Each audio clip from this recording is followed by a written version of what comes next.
تو ان کا تو ہر بیان یہی ہوتا ہے کہ ہم حماس کو ختم کیے بغیر جو ہے نا وار کو ختم نہیں کریں گے، اور ہم ان کی ایک ایک جو بندے کو پکڑ کے جو ہے نا پہلے ختم کریں گے. سو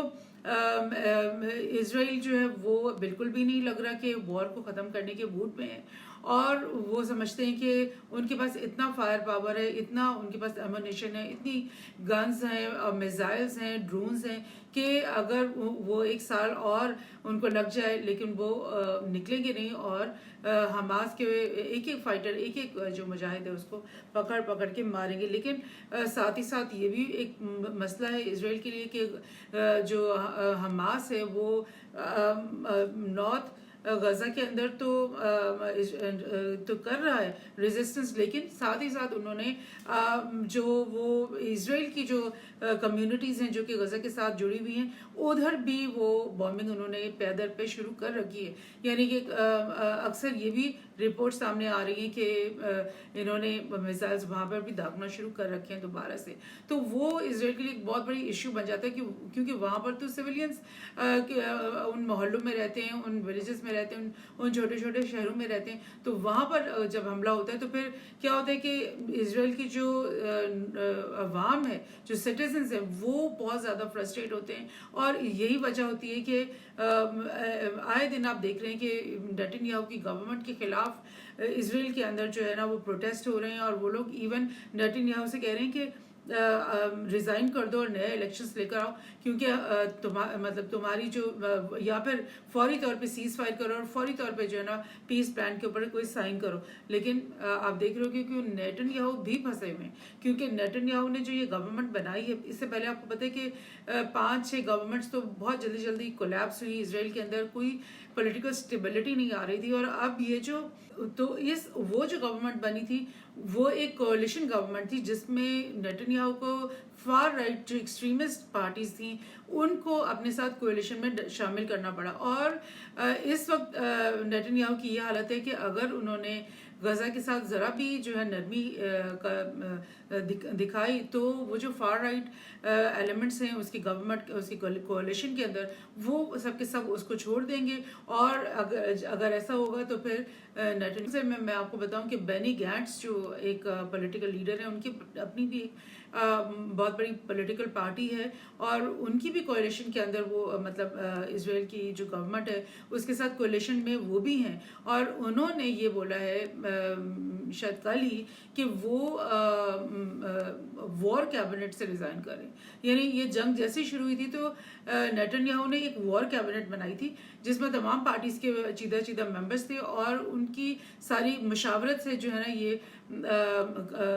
وار کو جو ہے لڑا جا رہا تھا. تو بینی گانٹس نے کہا میں تو اس کیبنٹ میں سے نکل رہا ہوں، بیکاز اپیرنٹلی ایسا لگ رہا ہے کہ وہ اس وار سے بالکل خوش نہیں ہیں، اور وہ سمجھ رہے ہیں کہ وار سے نکلنا چاہیے، سیز فائر کی طرف آنا چاہیے. تو اب ان کے نکلنے کی وجہ سے، کیونکہ وہ ایک بہت بڑی پارٹی ہے، تو ایک بہت بڑا خلا بن جاتا ہے وار کیبنٹ میں. اور ساتھ ہی ساتھ نیتن یاہو نے کہہ دیا ہے کہ میں اس وار کیبنٹ کو ڈیزالو کر رہا ہوں، کیونکہ جب بینی گانٹس یہاں سے نکل گئے تو پھر باقی رہ کون گیا؟ باقی تو ہمارے بالکل قریبی الائز ہیں، تو وہ ان کے ساتھ میں 1 to 1 خود ہی کوآرڈینیشن کر لوں گا اور وار کیبنٹ جو ہے میں وہ ڈیزالو کر لوں گا. یہ بھی ایک مطلب ٹینشن دکھائی دے رہی ہے ان کی گورنمنٹ میں، یا اتنی مطلب ایک کمپلیکسٹی دکھائی دے رہی ہے کہ مطلب ایک جنگی کیفیت میں جب وہ ملک ہے، اور تو اس وقت تو ان کو سب کو یونائٹڈ ہونا چاہیے. اگر ان کے بیچ میں پولیٹیکل جو ہے وہ ایشوز ہیں، دراڑیں ہیں، کانفلکٹس ہیں، تو پھر کس طرح سے وہ ایک پیج پہ کھڑے ہو کر یہ وار لڑیں گے حماس کے خلاف. لیکن ساتھ ہی ساتھ میں آپ کو یہ بھی یاد کرا دوں کہ حماس اکیلا تو ہے نہیں ہے. ہوتی کے جو یمن کے اندر ملیٹنٹس فائٹرز موجود ہیں وہ بھی بے شمار اٹیکس کرتے ہی چلے جا رہے ہیں. آئے دن آپ کو پتہ چل رہا ہے کہ انہوں نے کسی نئی شپ کے اوپر اٹیک کر لیا. اور جب یہ وار شروع ہوئی تھی تو اس وقت انہوں نے ڈائریکٹ اسرائیل کے جو شہر ایلیات ہے وہاں پر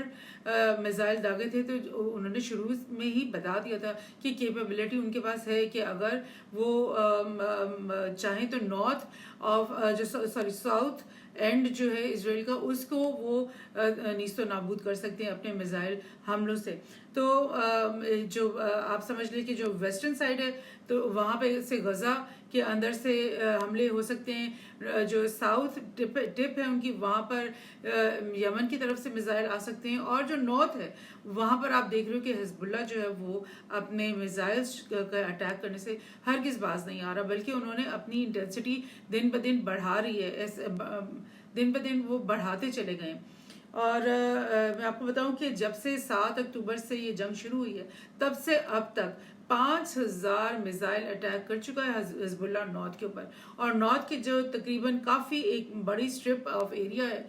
وہ وہاں سے سویلینز نکل چکے ہیں, اور یعنی کہ تقریباً 1 لاکھ سویلین جو ہے نا وہ ناردرن جو بیلٹ ہے وہاں سے وہ نکل چکا ہے, اور وہ بیلٹ جو ہے وہ خالی اس وقت پڑی ہوئی ہے. وہاں پہ صرف ملٹری کی پوسٹ اور ملٹری انسٹالیشنز ہیں جن کے اوپر بھی پے در پے حملے کر کے حزب اللہ نے ان کو بھی تقریباً تباہ کر دیا. ایون نارتھ کے جو ایریا میں جتنے بھی آئرن ڈومز لگے ہوئے تھے ان کے اوپر بھی حزب اللہ کے میزائل اٹیکس ہوئے اور وہ ان کو روک بھی نہیں سکے. یعنی آئرن ڈوم اس میزائل کو بھی نہیں روک پایا جو ڈائریکٹلی اس کو ہٹ کرنے کے لیے آ رہا ہے. سو جو آئرن ڈوم کا بڑا زوم تھا اسرائیل کو کہ میرے تو چاروں طرف لگے ہوئے آئرن ڈومز اور مجھے تو کوئی بھی نہیں مار سکتا, تو وہ چیز تو بالکل ہی یعنی ایک طرح سے کولیپس ہو گئی, کیونکہ ایران نے جو حملہ کیا تھا جس میں انہوں نے 300-400 ڈرونز اور میزائلز ایک ہی رات میں ادھر بھیجے تھے, وہ بھی نہیں یہ لوگ روک سکے. آئرن ڈوم تب بھی ناکام ہو گئے, اور اب جو حزب اللہ ڈیلی بیسس پہ حملے کر رہا ہے ان کو بھی آئرن ڈوم جو ہے وہ نہیں روک سک رہے. ایک اور خبر میں آپ کو بتاؤں کہ حزب اللہ نے بھی انڈر گراؤنڈ ٹنلز بہت سارے بنا رکھے, جس طرح کہ حماس نے انڈر گراؤنڈ ٹنلز جو ہے غزہ میں بنائے ہوئے, اس طرح سے حزب اللہ نے بھی بہت سارے انڈر گراؤنڈ ٹنلز بنا رکھے ہیں, کیونکہ انہیں پتہ ہے کہ جب بھی کوئی جنگ کا سچویشن ہوتی ہے تو یہ جو اسرائیل کی طرف سے تو بے شمار ایریل بامبنگ ان کے اوپر شروع ہو جائے گی. لٹانی ریور سے نیچے جو ایریا ہے اس کو حماس کا ایریا